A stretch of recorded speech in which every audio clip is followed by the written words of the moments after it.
But even more exciting is how will we continue to use the data in the future?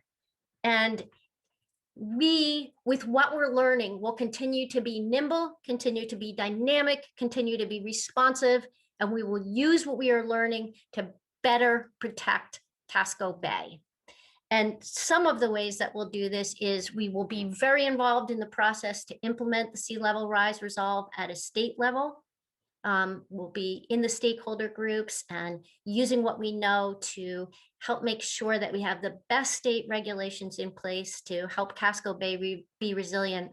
And at a local level, we'll continue to work with municipalities on their climate change planning and regulatory changes that are needed to be responsive and resilient to the inevitable changes of climate change.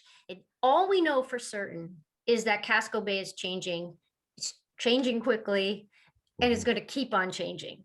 How it's going to change, we don't know, right? We're going to hopefully, as humans, reduce our greenhouse gas emissions. That might change the rate of change.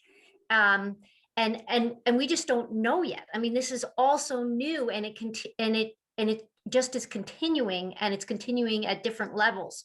So what is a trend in this brave new world? I'm not sure. What I do know is that we need to act now. We needed to act yesterday to be prepared for the consequences and deal with the current consequences that we have. And so I think the biggest response on the advocacy side is that we need to continue to be informed and work in absolute concert with the scientists like Mike. And we need to continue to be nimble and update how we act. And one example of that is that the only regulation in Maine law, and really one of the few in the nation, that incorporated sea level rise was our sand dune rules. And they said we had to be prepared to manage for 2 feet of sea level rise.